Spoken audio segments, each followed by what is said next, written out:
Joining us now is CBN chief political analyst David Brody, fresh off of his interview with former President Donald Trump. David, you had your phone interview, and I know that you guys covered a lot of territory with former President Trump. I think the biggest question that may be out there, though, is about 2024. Did he hint that he's ready for another run?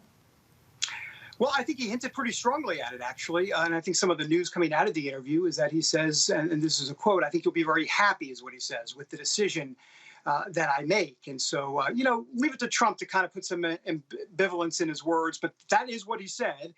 So we'll wait and see. It was a very reserved interview. It was about a 15-minute phone interview, which you can see on the 700 Club tomorrow and also on Faith Nation as well as in the coming day or two. But it just got over with here in just the last hour or so. But I will tell you this, that as it relates to 2024, he seems like he wants to run. There's no doubt about it.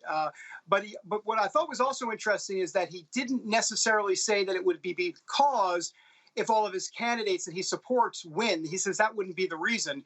He just thinks that he's just not happy with the direction of the country. Oh, yeah, David, the Western Conservative Summit wrapped up over the weekend. Florida Governor Ron DeSantis beat Donald Trump in its 2024 GOP straw poll. One thing we do know about Donald Trump is that he does not like to share the spotlight or be upstaged. What do you make of this poll? And does it mean Trump is losing some of his hold on the Republican Party?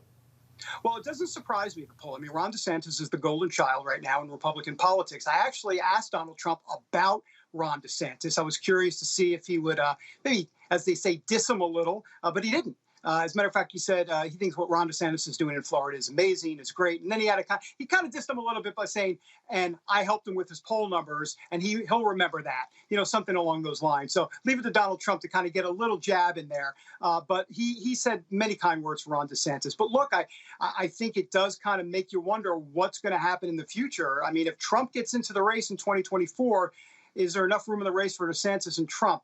My sense of it is no, but we'll wait and see. David, we just had the Supreme Court rulings that came out last week. Obamacare, of course, survived. I wonder, did he say anything about those cases in regards to the 3 Supreme Court justices that he got appointed? He did. I asked him point blank about his reaction. He said he was disappointed. And then he went on to say he was very disappointed. Those are his words, very disappointed in that.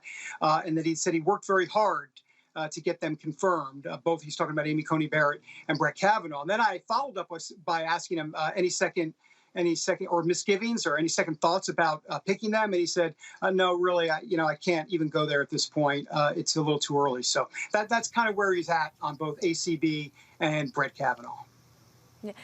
David, not too much longer left here, about 30 seconds, but a big week on Capitol Hill and a test for Biden, the administration's legislative priorities. The Senate first tackling the voting rights bill, which looks like it's dead on arrival. If it's not going anywhere, why are Democrats intent on taking it up?